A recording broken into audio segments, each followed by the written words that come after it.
Okay. Welcome आप सभी का। और प्लांट फिजियोलॉजी का नेक्स्ट टॉपिक आज अपन डिस्कस करेंगे और ये रहेगा एसेंट ऑफ जाइलम सैप, और अपन ये भी कह सकते हैं कि upward movement of water. Upward movement of water. तो स्टेम जो होता है ना, स्टेम से होकर के पानी है वो ऊपर पत्तियों तक पहुंचता है, तो उसी को एसेंट ऑफ सैप भी बोलते हैं। और हिंदी में हम इसको रसारोहण बोलेंगे ना, कि जो जाइलम सैप होता है वो ऊपर चढ़ना ना, उसके लिए रसारोहण वर्ड इस्तेमाल होता है। मैकेनिज्म वाइज बात की जाए तो लास्टली हमने बात किया था कि रूट हेयर्स होते हैं। रूट हेयर्स से जो वाटर है वो कॉर्टेक्स में जाता है, कॉर्टेक्स से एंडोडर्मिस, और एंडोडर्मिस में भी स्पेशल पैसे सेल की बात हुई थी। पैसे सेल्स हैं जिनसे होकर के जाता है। फिर प्रोटोजाइलम का मैटर आता है, और प्रोटोजाइलम से बाद में वाटर है वो मेटाजाइलम एलिमेंट्स में जाता है। ठीक है। तो यहाँ तक का जो मूवमेंट होता है ना, कि रूट हेयर से लेके मेटाजाइलम तक, ये रेडियल मूवमेंट होता है। रेडियल मूवमेंट ऑफ वाटर, यानी कि हॉरिजॉन्टल बोल सकते हैं अपन, कि हॉरिजॉन्टल वे में पानी ट्रांसफर हो रहा है। इसके बाद में अगला जो मूवमेंट आता है वो मेटाजाइलम, अपन जैसे रूट्स की बात करें ना, यहाँ तक अपन रूट्स में है। तो पौधे अपनी जड़ों के रूट हेयर से उन्होंने वाटर का एब्जॉर्ब किया था, और वो फाइनली रेडियल मूवमेंट से जड़ों के मेटाजाइलम तक आता है। इसके बाद में वाटर को पहुंचना होता है अल्टीमेटली लीव्स तक। लीव्स अपन इसलिए बोल रहे हैं क्योंकि वाटर को अपन स्टोमेटा से, बॉडी से बाहर, या प्लांट की बॉडी को स्टोमेटा से वाटर है वो वेपर्स के रूप में छोड़ता है। तो ये जो पूरा सेक्शन हो जाता है ना, कि जड़ों के मेटाजाइलम से लेकर के पत्तियों के अंदर जो मीजोफिल होता है, मीजोफिल के अंदर भी बात की जाए तो वॉस्कुलर बंडल होते हैं, है ना। पत्तियों की बात करें तो मीजोफिल है, पत्ती का दोनों एपिडर्मिस के बीच का भाग मीजोफिल कहलाता है। और मीजोफिल के अंदर वॉस्कुलर बंडल्स होते हैं। वॉस्कुलर सप्लाई यानी कि मिड वैन है, साइड वैन है, ये सब प्रेजेंट होते हैं। तो जड़ों के अंदर जो जाइलम है ना, प्रोटोजाइलम, मेटाजाइलम, ये वॉस्कुलर बंडल्स में है ना। ये एक्चुअल में वॉस्कुलर बंडल है।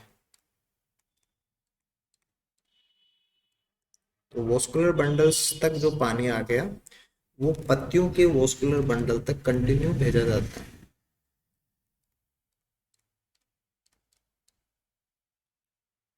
और बीच में जो कनेक्शन है वो होता है स्टेम के वॉस्कुलर बंडल,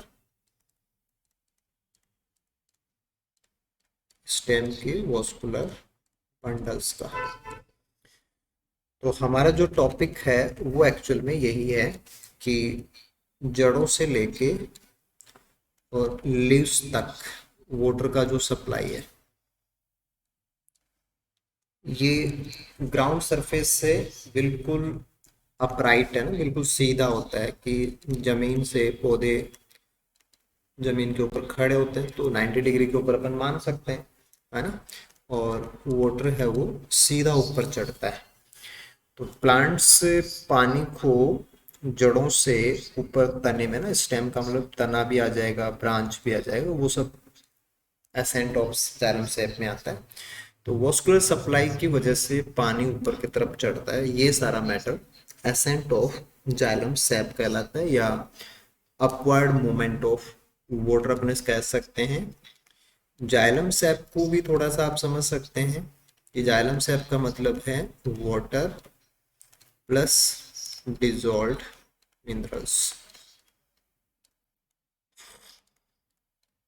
तो जो मिनरल आयंस हैं वो भी इसके अंदर डिजोल्व हैं, और वाटर तो खैर जड़ों ने सोखा ही है, तो ओनली वाटर कभी भी सोखा नहीं जाता, जड़ों के द्वारा वाटर प्लस मिनरल्स हैं वो एज ए सॉल्यूशन सोखा जाता है। सॉइल के अंदर भी ये सॉल्यूशन ही होता है।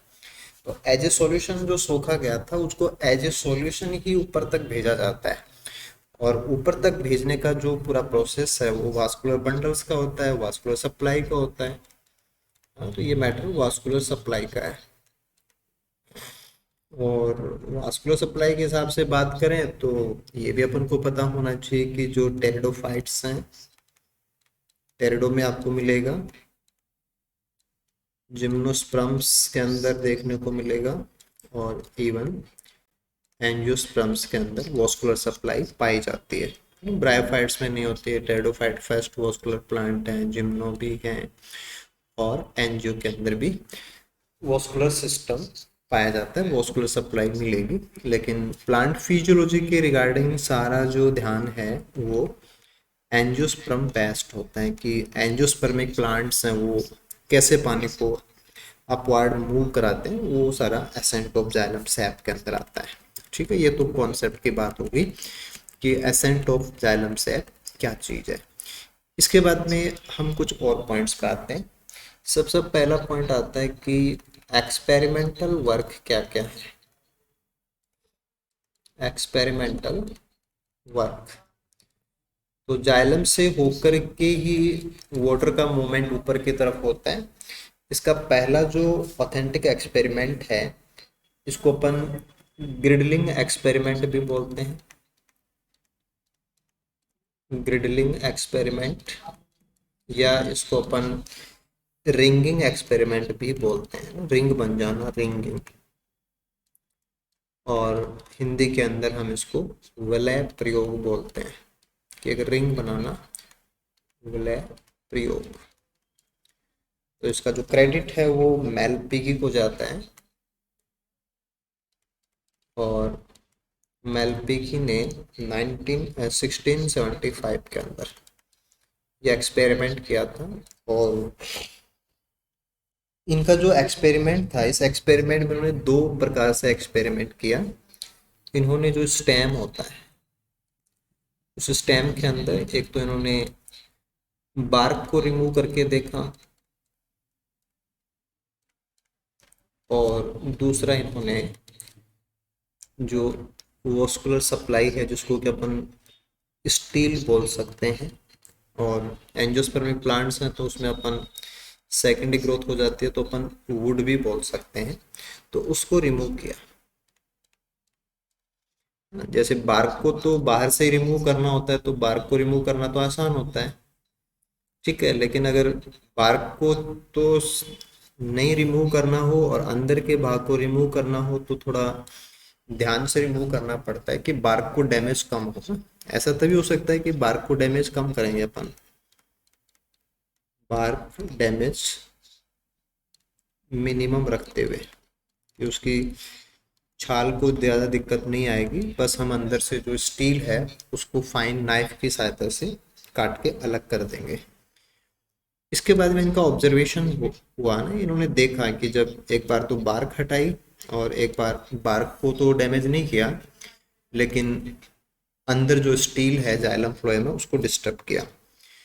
तो अगर बार्क को रिमूव करते हैं तो जो प्लांट्स की लीव्स थी ना, ऊपर जो पत्तियां लगी है ना, अपर लीव्स, वो टर्जिड थी, यानी कि उन तक पानी पहुंच रहा था। और अगर स्टील को डैमेज किया या उसको हटा दिया तो टर्जिड नहीं थी, वो फ्लैसिड हो गई, और उनमें ड्रूपिंग देखने को मिले ना, वो नीचे की तरफ लटक गई ना, विल्टिंग जैसा हो गया, उसको अपन विल्टिंग भी बोल सकते हैं। तो यहाँ से कंफर्म हो जाता है कि अगर बार्क को रिमूव किया तब तो पानी का मूवमेंट प्रभावित नहीं हुआ, क्योंकि पत्तियां बिल्कुल पहले जैसी ही हैं, पानी उन तक जा रहा है, पानी उन पत्तियों तक जा रहा है। इसका मतलब क्या हुआ? इसका मतलब ये हुआ कि पानी को ऊपर चढ़ाने में बार्क का रोल नहीं है। अगर उन्होंने जाइलम फ्लोएम, जाइलम को रिमूव किया, या स्टीलर सिस्टम के अंदर जो जाइलम है उसको रिमूव किया, स्पेशली जाइलम की बात है, तो अगर जाइलम को रिमूव किया तो ऑब्जर्वेशन कुछ अलग आया कि पत्तियां हैं वो मुरझाने लग गई। तो ये पहला एक्सपेरिमेंटल क्लू था कि पौधे पानी को ऊपर चढ़ाने के लिए फ्लोएम का नहीं है ना, बार्क के अंदर तो क्या होता है कि सेकेंडरी फ्लोएम भी आ जाता है ना, प्राइमरी फ्लोएम भी आ जाता है, और इसके बाद का इससे बाहर का जो पूरा पार्ट होता है जिसमें कि पेरिसाइकिल भी होती है, एंडोडर्मिस भी होता है, कॉर्टेक्स भी होता है, और एपिडर्मिस भी होती है, ये सब बार्क बनाता है। यानी कि सेकेंडरी फ्लोएम और सेकेंडरी फ्लोएम से बाहर का, आउट ऑफ सेकेंडरी फ्लोएम, उस सारे को मिलाकर के बार्क बोलते हैं। तो सेकेंडरी फ्लोएम से अंदर जो होता है वो सेकेंडरी जाइलम होता है। तो वुड का मतलब हो गया सेकेंडरी जाइलम। तो अगर जाइलम को डैमेज करते हैं तो पानी का सप्लाई रुक गया और पत्तियां झुक गई थी। और अगर जाइलम को अपन इंटैक्ट रखते हैं, उसको डैमेज नहीं किया, तो पौधे की जो पत्तियां हैं वो लगभग पहले जैसी थी। तो मेलपिकी के एक्सपेरिमेंट से सबसे पहले ये कंफर्म हुआ कि एसेंट ऑफ जाइलम सैप है, ये एक्चुअल में जो जाइलम एलिमेंट है उनके थ्रू होता है। ठीक है। इन केस ऑफ एंजियोस्पर्म अगर हम स्ट्रक्चर वाइज बात करें कि एंजियोस्पर्मिक प्लांट्स में जो जाइलम होता है, उस जाइलम के अंदर क्या क्या मिलेगा अपन को। तो जाइलम के अंदर जाइलम पैरेन्काइमा होता है। ठीक है। जाइलम के फाइबर्स होते हैं, जाइलम के ट्रैकीड्स होते हैं, और जाइलम की वसल्स होती है। तो टिपिकली जाइलम एक कॉम्प्लेक्स टिश्यू होता है, उसके अंदर 4 डिफरेंट प्रकार के कंपोनेंटल सेल्स होते हैं। पैरेन्काइमा अलग सेल होती है, फाइबर अलग होती हैं, ट्रैकिड्स अलग होती हैं, वेसल्स अलग होती हैं। और इनमें से वेसल एक ऐसा पार्ट है जो केवल एंजियोस्पर्म में पाया जाता है, only in angiosperms,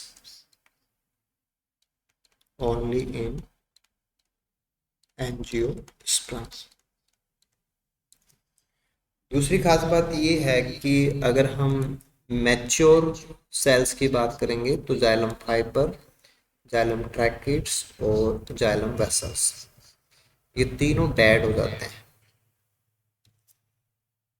dead on maturity. तो इनिशियल कंडीशन में तो सारी सेल ही लिविंग होती है, लेकिन मैच्योर होने पे ये सेल डेड हो जाती है। बस पैरेन्काइमा एक ऐसा पार्ट है जो सेल्स अलाइव होते हैं, पैरेन्काइमा की सेल्स डेड नहीं होती, always alive.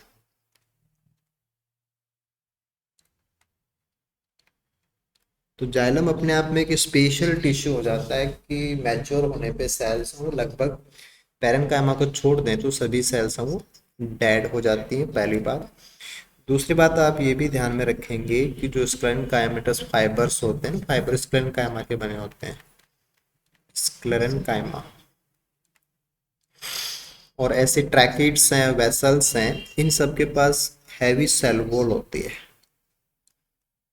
Heavy cell wall, यानी कि सेल वॉल काफ़ी मोटी होती है। और सेल वॉल के अंदर हमें पता है कि सेलुलोज, हेमी सेलुलोज, ये सब होते हैं। और जो भी आप पॉलीसैकेराइड लेते हैं, जैसे सेलुलोज है, हेमी सेलुलोज है, तो जो पॉलीसैकेराइड्स होते हैं ये हाइग्रोस्कोपिक होते हैं, कोलोइडल नेचर के होते हैं, पानी को ये सोखते हैं। और अगर किसी सेल के पास सेल वॉल काफ़ी मोटी है ना, थिक है ना, हैवी का मतलब थिक, मोटाई ज़्यादा होती है, काफ़ी अच्छा डिपोजिशन होता है, थिकनेस, थिकनेस की बात होती है, हैवी का मतलब थिकनेस का मैटर है।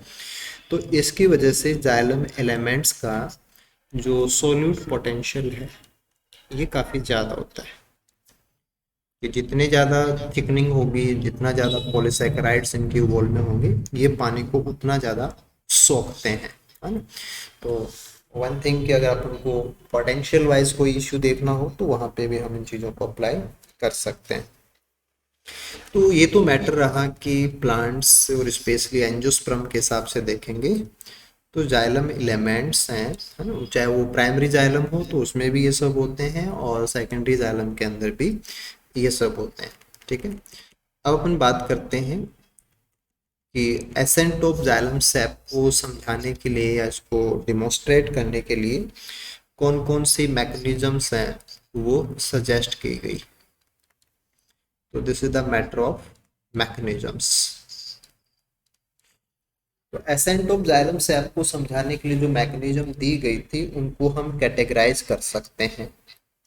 पहले कैटेगरी में हम डालेंगे वाइटल थ्योरीज को।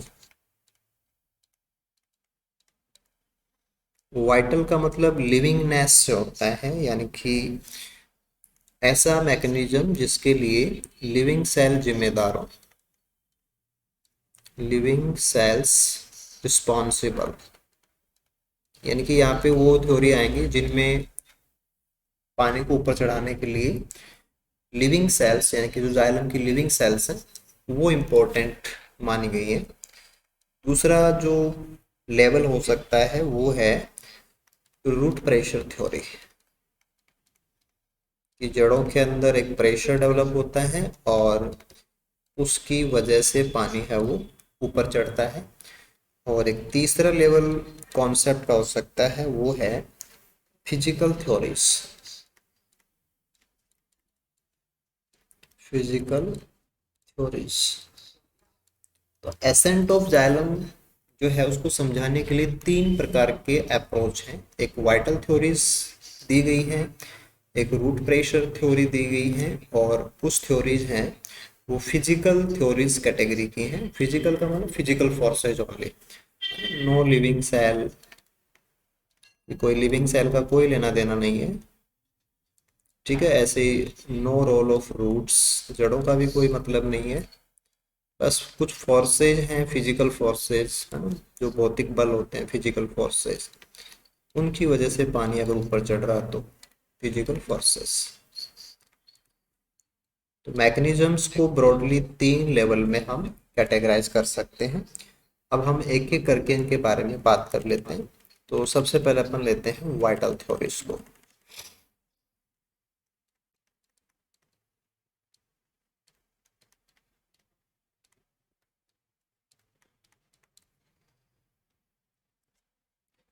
वाइटल थ्योरी में जो स्टार्टिंग के जो कॉन्सेप्ट्स हैं वो सब अपन इंक्लूड कर सकते हैं।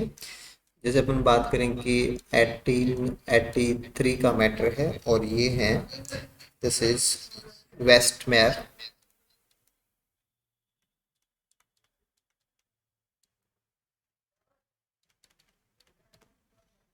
सबसे पहला जो वाइटल थ्योरी का कॉन्सेप्ट है वो इनके द्वारा दिया गया और इन्होंने जो बेसिस बताया था कि जिस आधार के ऊपर लिविंग सेल्स हैं वो इसमें जिम्मेदार होंगी वो था ट्रैकेट्स,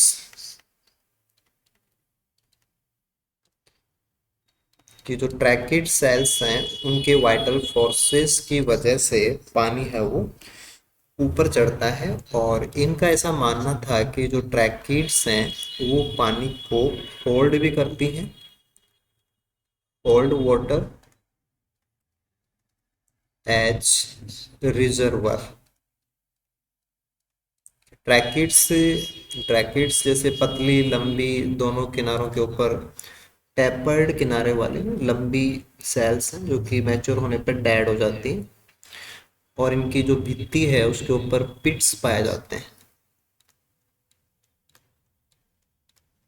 और किनारे इनके नुकीले होते हैं, टैपर्ड। ये ट्रैकेट्स इस प्रकार से अपन ले सकते हैं कि ये सिंगल ट्रैकेड अपन दिखा रहे हैं। तो ट्रैकेट्स भी, ट्रैकेट्स तो जैसे टेरिडो में भी होती है, जिम्नो में भी होती है, एंजियो में भी होती है। तो एनजीओ में तो मेन काम हालांकि वेसल का हो जाता है, लेकिन ट्रैकिड्स बहुत इंपॉर्टेंट एलिमेंट होता है जाइलम का। तो इनका ऐसा मानना है कि ट्रैकिड की वजह से, ट्रैकिड पानी को स्टोर भी करती हैं और ट्रैकिड्स ही पानी को एसेंट कराने के लिए, एसेंट ऑफ जाइलम सैप के लिए जिम्मेदार होते हैं। लेकिन ये केवल इनिशियल कॉन्सेप्ट थी कि स्टार्टिंग में लोगों ने सोचा या इन्होंने बताया कि ऐसा होता होगा, लेकिन ये फाइनली प्रूव्ड नहीं है। ऐसे अपन बात कर सकते हैं सेकंड वन, और ये कॉन्सेप्ट 1884 का है, जो गोल्ड वेस्की के द्वारा दिया गया था। और इनके कॉन्सेप्ट को हम रिले पंप थ्योरी भी बोलते हैं।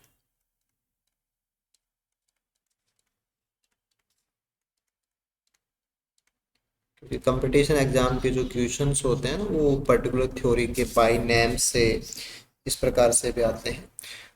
रिले पंप थ्योरी जो है उसका मीनिंग ये था कि जो जाइलम एलिमेंट्स होते हैं उनमें रिथमेटिक चेंजेस होते हैं।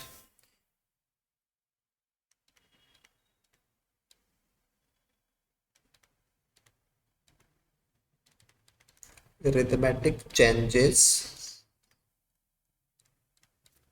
इन ऑस्मेटिक पोटेंशियल।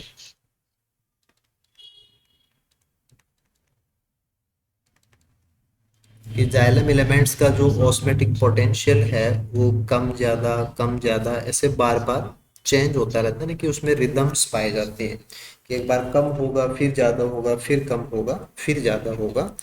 और स्पेशली इनका मानना था कि एक तो जाइलम जो पैरेन्काइमा है वो इसमें इम्पोर्टेंट है, क्योंकि पैरेन्काइमा की जो सेल्स हैं वो फाइनली अलाइव ही रहती हैं।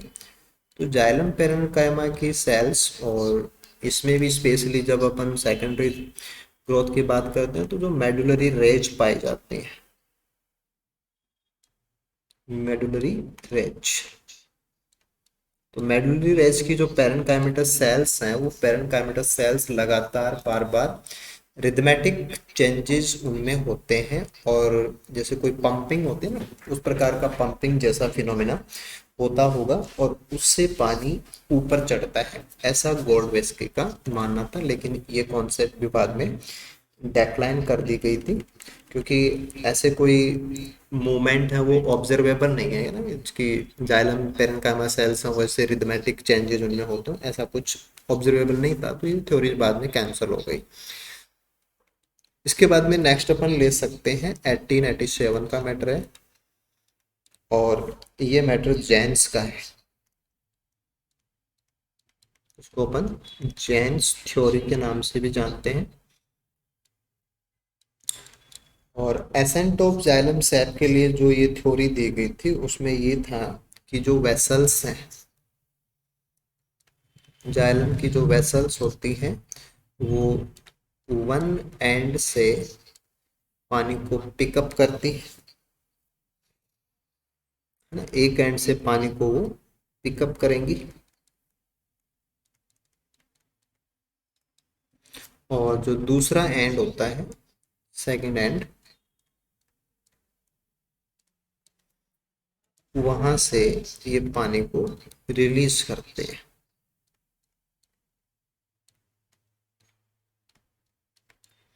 तो जेन्स थ्योरी के अकॉर्डिंग जो जाइलम वेसल्स हैं, जाइलम के वेसल्स, हालांकि जिम्मेदार तो जाइलम के वेसल्स ही होते हैं, लेकिन जो इन्होंने बताया कि वो एक किनारे से पानी को पिक करती हैं, दूसरे किनारे से पानी को है वो रिलीज करती हैं, ऐसा इनका मानना था कि वेसल्स एक किनारे से पानी को उठाती हैं और दूसरे किनारे से मूव करा देती हैं। और इसके लिए बीच में जो रोल है, एक किनारे से दूसरे किनारे तक पानी का जो मूवमेंट है वो साइटोप्लाज्मिक स्ट्रीमिंग से होता है, साइटोप्लाज्मिक स्ट्रीमिंग, जो कि एक प्रकार की मूवमेंट होती है। लेकिन क्योंकि मैच्योर जो जाइलम वेसल्स हैं वो तो डेड हो जाती हैं, तो डेड होने के बाद भी पौधे के अंदर तो कई सैकड़ों सालों तक वेसल्स काम करती हैं जो जाइंट ट्रीज हैं उनमें, तो वहाँ डेड में साइटोप्लाज्म होने का कोई मतलब ही नहीं है। तो साइटोप्लाज्मिक स्ट्रीमिंग की कॉन्सेप्ट है वो नेग्लेक्ट कर दी जाती है कि ये पॉसिबल नहीं है। बाकी इनका मानना था कि वेसल्स के एक किनारे से दूसरे किनारे तक पानी है वो साइटोप्लाज्मिक स्ट्रीमिंग से भेजा जाता होगा, लेकिन ये एक बस हिस्टोरिकल थ्योरी रह जाती है कि इसका कोई ज़्यादा मीनिंग नहीं है। इसके बाद में अगला जो थ्योरेटिकल एस्पेक्ट था वो 1923 में जेसी बॉस, प्रोफेसर जेसी बॉस, जो कि कोलकाता यूनिवर्सिटी के थी, उनके द्वारा दिया गया। और इनकी जो थ्योरी है उसको अपन पल्सेशन थ्योरी बोलते हैं, पल्सेशन। कि जैसे हमारा हार्ट पल्सेशन करता है ना, पंपिंग करता है, कि वो धड़कता है, बिल्कुल उसी प्रकार से जाइलम के एलिमेंट्स हैं उनके अंदर भी पल्सेटिंग मूवमेंट पाई जाती है। तो एक्चुअल में जेसी बोस का जो वर्क है वो बॉटनी प्लस फिजिक्स का था ना, कि इनको बॉटनी में भी काफ़ी इंटरेस्ट था और इनको फिजिक्स में भी था। तो उन्होंने अपने उसी माइंडसेट को यूज करते हुए पल्सेशन थ्योरी दिया था। और इन्होंने कॉर्टेक्स की जो सेल्स हैं,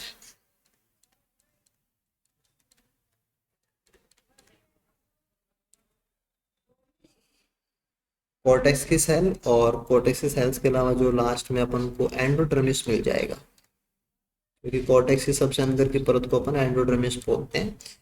तो उनके अंदर रेगुलर पल्सेशन पाया जाता है,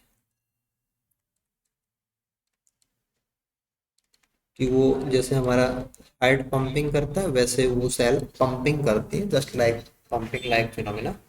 तो इन्होंने उसको इलेक्ट्रिक सिग्नल्स के रूप में ऑब्जर्व करके गैल्वेनोमीटर से जो चेंजेस होते हैं वो भी नोटिस करने की कोशिश की। लेकिन ये भी एक प्रकार का हिस्टोरिकल वर्क ही रहा कि ऐसा कोई पल्सेटिंग एक्शन हमें कॉर्टेक्स की सेल्स हो, एंडोडर्मिस की सेल्स हो, इनमें देखने को नहीं मिलता है। तो ये तो हमारी थ्योरीज रही जो कि वाइटल फोर्सेस के ऊपर बेस्ड थी। वाइटल फोर्स का मतलब हो जाता है कि कोई ना कोई लिविंग सेल है और उसका लिविंग कंपोनेंट या उसका लिविंग फिनोमिना है, वो जिम्मेदार है और उसकी वजह से ये सब होता होगा। लेकिन ये सब नहीं था। इसके अगेंस्ट में या वाइटल थ्योरीज को कैंसल करने में सबसे बड़ा जो रोल है या जो ऑब्जेक्शन है, उस ऑब्जेक्शन का क्रेडिट जो है वो जाता है स्ट्रासबर्गर को।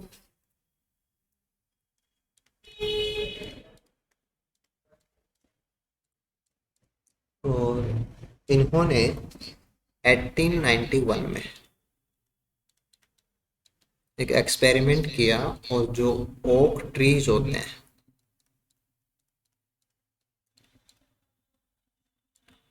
ओक ट्रीज के स्टेम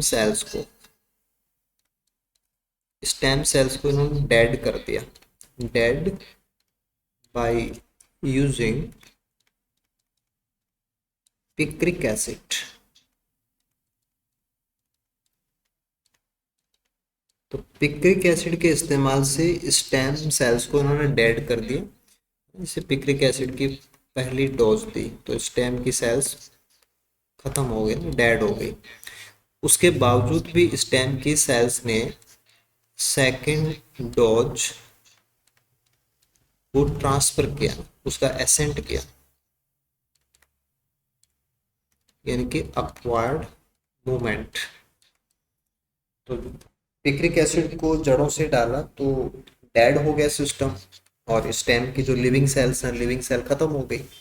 तो वाइटल थ्योरी तो सारी लिविंग सेल के ऊपर बेस्ड ही थी। तो अगर सेल को डेड कर दिया, डेड करने के बाद में अगर दूसरी बात भी वही पॉइजन या वही पिक्रिक एसिड दोबारा भी स्टेम में चढ़ जाता है, इसका मतलब तो ये हुआ कि लिविंग सेल जिम्मेदार नहीं है। तो वाइटल थ्योरीज जो थी उनका सबसे बड़ा जो ऑब्जेक्शन है वो स्ट्रासबर्गर का एक्सपेरिमेंट है, जिसमें उन्होंने पिक्रिक एसिड से सेल्स को डेड किया, और डेड करने के बाद में भी सेल्स हैं या जो स्टेम है वो ट्रांसपोर्टेशन वाटर का या अपवर्ड मूवमेंट है उसको नॉर्मली कर रहा था। तो इसे कन्फर्म हो जाता है कि वाइटल थ्योरीज जिम्मेदार नहीं है।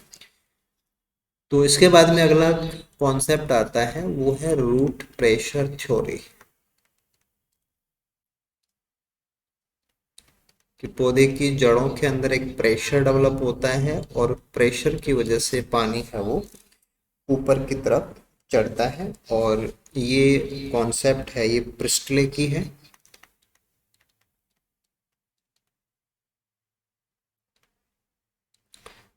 और इनका वर्क है 1916 का।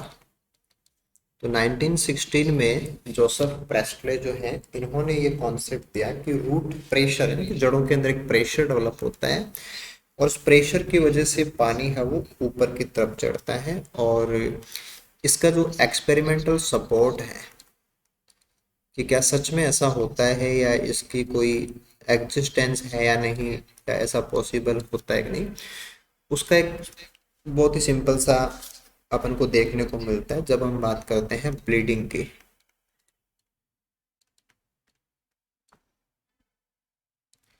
ब्लीडिंग भी बोल सकते हो या इसको एक्जुडेशन भी अपन बोल सकते हैं।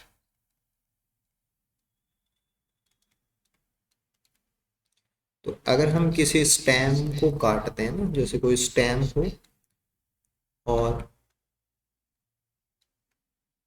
हम इस स्टेम को बीच में से काट दें, तो काटने के बाद में जो कटा हुआ पार्ट है वहां से हमें एक स्राव दिखाई देगा, यानी कि एक्जूड है तो वो निकलेगा। जो आपने काटा है ना वहां से बाद में एक्जूड निकलता है कि एक लिक्विड है वो वहां से ओवरफ्लो हो रहा होता है ना, ओवरफ्लो। तो अगर कोई चीज बहती है या कटे हुए भाग से बहती है तो उसको अपन एक्जूट भी बोल सकते हैं, और टेक्निकली हम इसको ब्लीडिंग भी बोल सकते हैं। तो अपने आप भी कटे हुए भाग से अगर जाइलम से बाहर निकल रहा है तो वो रूट प्रेशर थ्योरी को सपोर्ट भी करता है, और इस चीज को मेजर भी किया जा सकता है ना, रूट प्रेशर को मेजर भी कर सकते हैं। और रूट प्रेशर को मेजर करने के लिए जो इंस्ट्रूमेंट काम में आता है उसको अपन क्या बोलते हैं, है ना लेवल। कंपटीशन एग्जाम में अपन को यही चीजें, बहुत ही छोटी छोटी बातें होती हैं कि रूट प्रेशर को अपन मैनोमीटर से ऑब्जर्व कर सकते हैं, या अपन एक सिंपल जो ट्यूब होती है उस ट्यूब को, रबड़ की ट्यूब लेके उसके ऊपर एक कांच की ट्यूब लगा के उसमें जो मरकरी का लेवल है वो ऊपर की तरफ खिसकता है, वैसे भी अपन इसको मेजर कर सकते हैं। ठीक है, रूट प्रेशर थ्योरी का हमारे पास सपोर्ट तो है कि एविडेंस है कि सच में जड़ों से जानबूझ के ऊपर की तरफ कोई चीज धकेली जाती है, वो स्टेम को काटेंगे तो ब्लीडिंग में हमें दिख भी जाती है। लेकिन दूसरी बात ये आती है कि ये जो एक्सपेरिमेंट है या ये जो थ्योरी है उसका सबसे बड़ा ड्रॉबैक जो है, माइनस पॉइंट, वो ये है कि रूट प्रेशर एनफ नहीं होता है। रूट प्रेशर नॉट एनफ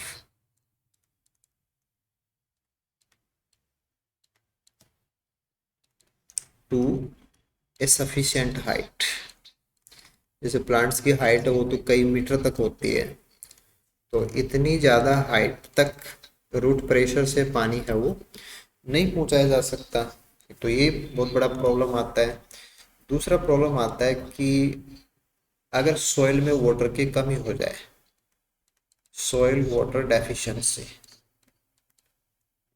तो अगर सॉइल में वाटर की कमी है तो उस समय पे रूट प्रेशर है वो तो पॉसिबल ही नहीं है।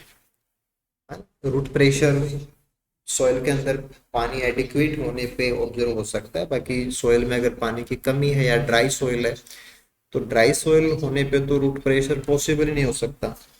जबकि पौधे हैं वो तो ड्राई सॉइल से भी पानी को सोखते हैं और उसको अपवर्ड मूवमेंट भी कराते हैं। तो एक लेवल तक रूट प्रेशर थ्योरी है वो काम की लगती है। उसके बाद में रूट प्रेशर थ्योरी है वो ज़्यादा एप्लीकेबल नहीं हो सकती कि एक बहुत ज़्यादा हाइट वाले प्लांट्स के अंदर हम रूट प्रेशर या ओनली रूट प्रेशर से पानी का अपवर्ड मूवमेंट नहीं करा सकते। तो ये तो मैटर रहा कि रूट प्रेशर थ्योरी है वो कुछ हद तक चीज़ों को क्लियर कर सकते, लेकिन सारा जो एसेंट है वो इससे नहीं सपोर्ट होता है। तो तीसरा जो मैटर आता है वो फिजिकल थ्योरीज का आता है। फिजिकल थ्योरी,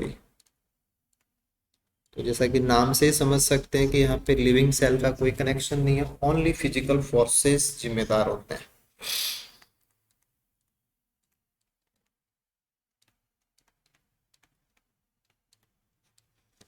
तो इसमें सबसे पहला जो सपोर्टिंग है वो आता है बोहेम का वर्क, और ये 1809 का वर्क है।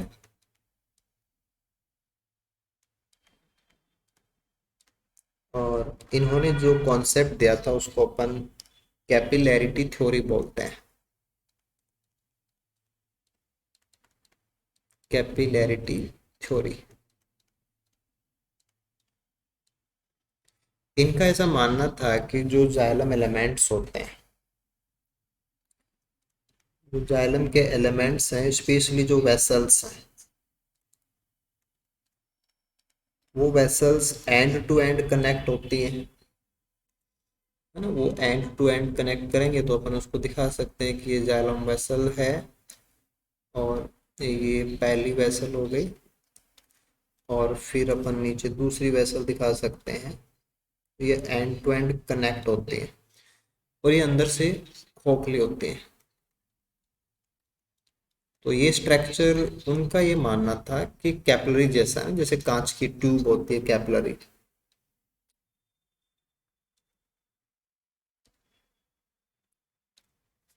तो जैसे कांच की ट्यूब अंदर से खोखली होती है, और अगर हम इसको पानी के अंदर डिप करें तो पानी इसमें ऊपर चढ़ जाता है।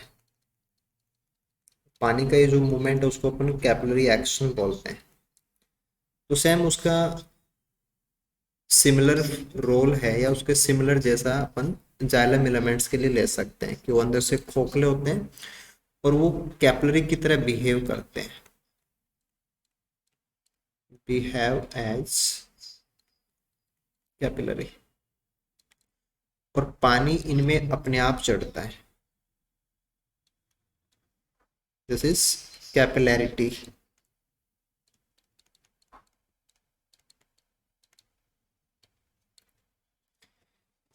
लेकिन ये चीज़ भी पॉसिबल तभी होती है जब जैसे हम कैपिलरी लेते हैं, तो यहाँ पे तो हमारे पास प्योर वाटर है ना, बीकर में आपने पानी ले रखा, फुल पानी, तो ये ऊपर चढ़ता है। जबकि सॉइल में तो ऐसी कंडीशन नहीं होती है, और सॉइल तो ड्राई भी होती है, तो कैपिलरी की तरह पानी ऊपर चढ़ जाए ये पॉसिबल नहीं है। दूसरी बात ये है कि जाइलम एलिमेंट्स हैं वो तो बिल्कुल सिध में भी नहीं होते हैं, है ना, स्ट्रेट लाइन में भी नहीं होते हैं, और उनके अंदर परफोरेशन प्लेट्स भी पाए जाते हैं, है ना। बीच में से पूरे खोखले नहीं है, उनके अंदर परफोरेशन प्लेट भी पाई जाती है।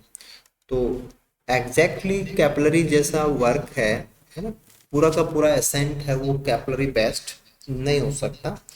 तो एक लेवल तक अपन बात कर सकते हैं कि पानी है वो कैपिलरी जैसा इनमें चढ़ सकता है, लेकिन हम एसेंट के लिए जितना पानी चढ़ाना चाहते हैं उतना पॉसिबल नहीं है।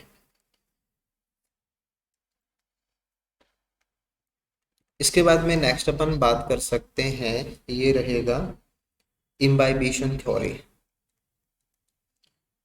जो कि अंगर का दिया हुआ वर्क है। This is the matter of 1868, और मैटर है imbibition theory.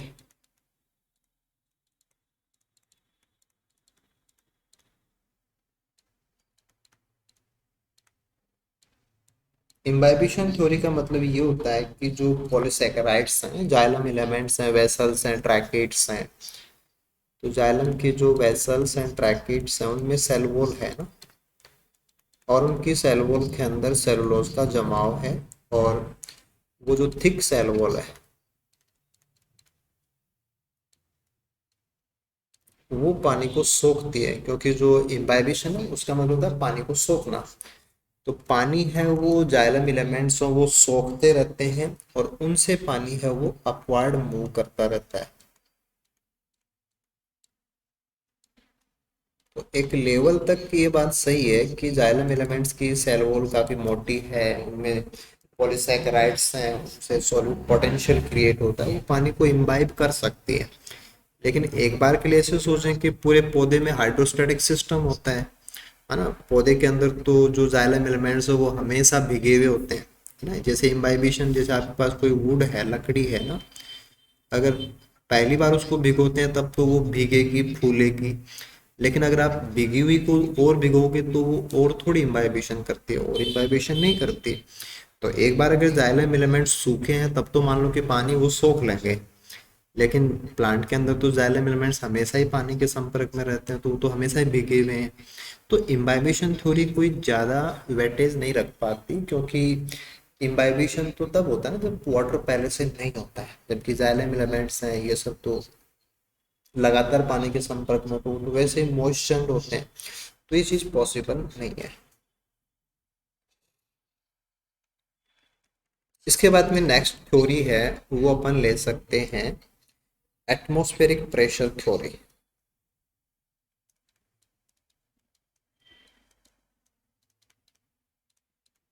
Atmospheric pressure theory.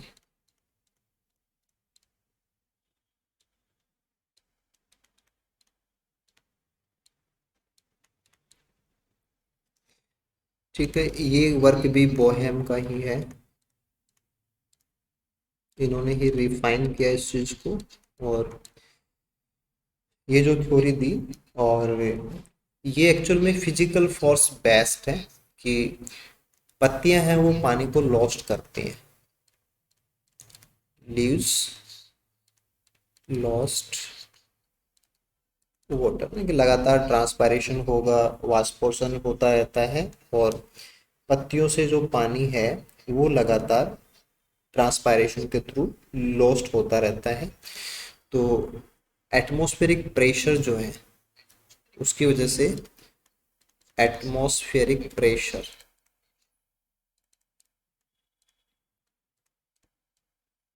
और वो भी कहाँ पे, एट लीफ सरफेस, वो लगातार कम होता रहता है, कि जैसे ही पानी उड़ता है वहाँ का एटमॉस्फेरिक प्रेशर है वो रिड्यूस हो जाता है। और पत्तियां पौधों में बहुत सारी होती हैं, पत्तियों से लगातार ट्रांसपायरेशन हो रहा है, लगातार एटमॉस्फेरिक प्रेशर वहाँ पे कम होता रहता है, और उसकी वजह से पानी है वो ऊपर की तरफ चढ़ता रहता है। तो ये एटमॉस्फेरिक प्रेशर थ्योरी का कॉन्सेप्ट है, लेकिन ऐसा भी सपोर्टेड नहीं है। इसके बाद में जो सबसे ज़्यादा एक्सेप्टेड थ्योरी है उसका टर्म आता है, और ये थ्योरी ट्रांसपायरेशनल पूल थ्योरी के नाम से जानी जाती है।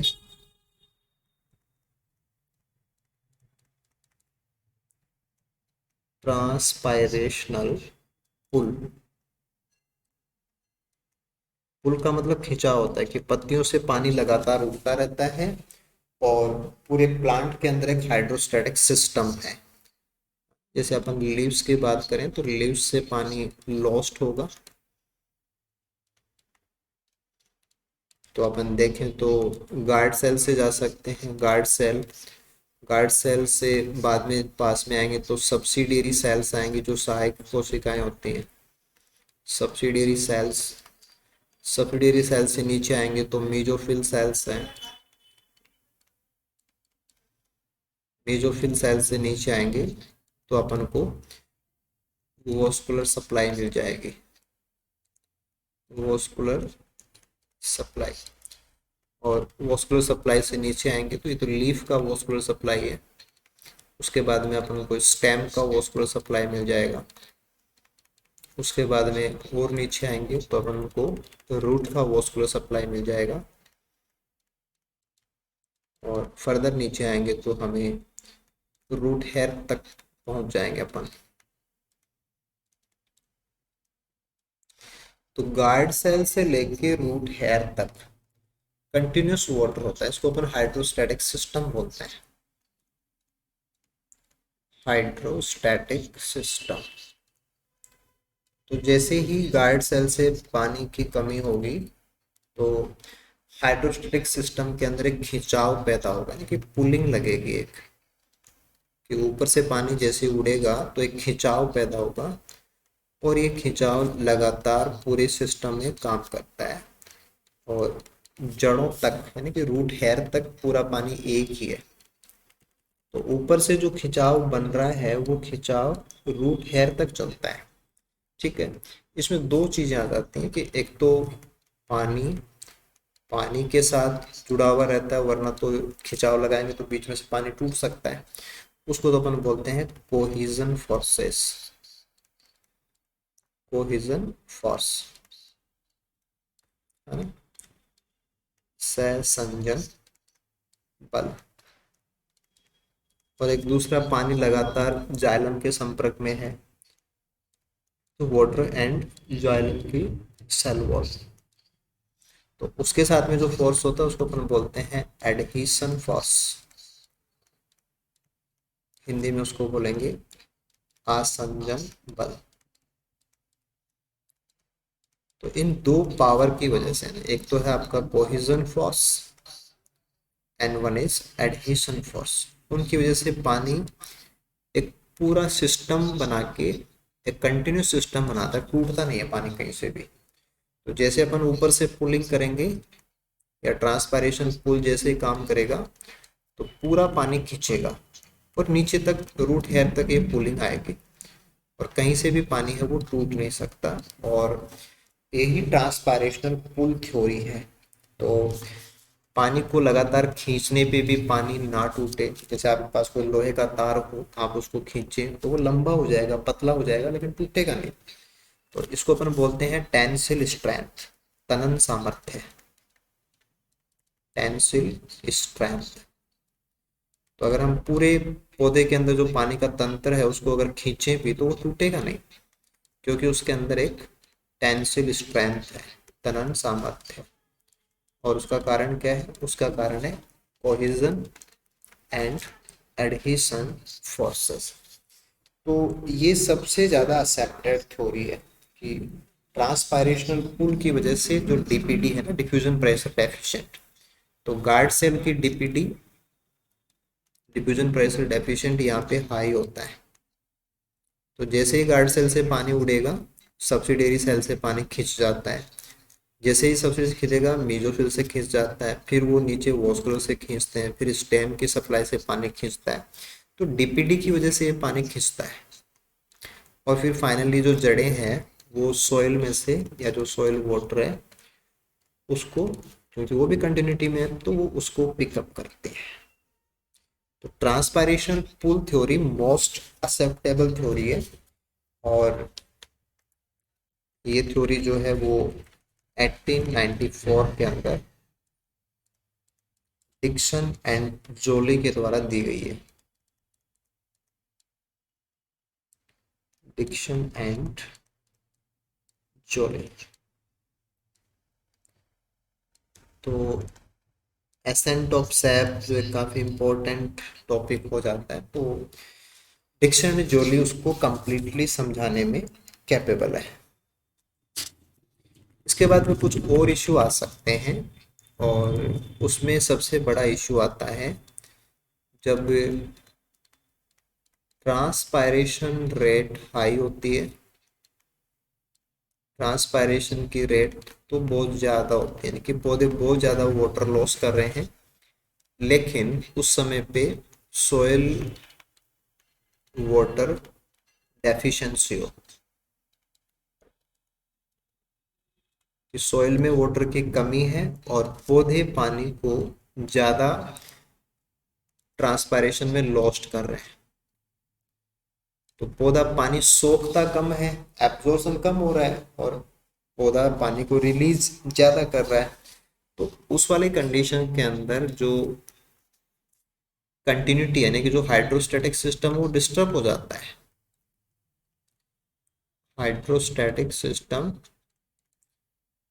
टूट जाता है, ब्रेक। टूटने का मतलब ये है कि उसमें एयर बबल्स आ जाते हैं।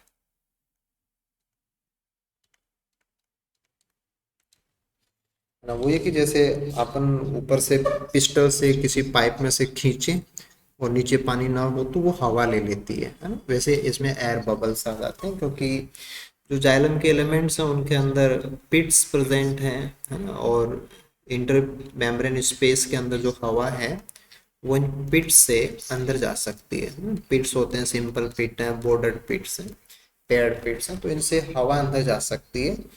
और जैसे ही हवा अंदर चली जाएगी तो उससे हाइड्रोस्टैटिक सिस्टम है वो ब्रेक हो जाता है। और जैसे इसके अंदर हवा बढ़ेगी तो इसको अपन एम्बोलिज्म बोलते हैं।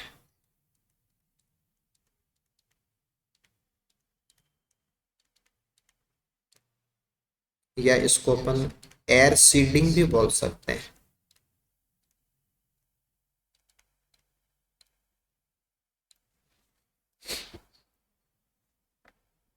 या इसी का एक और नाम होता है कैविटेशन।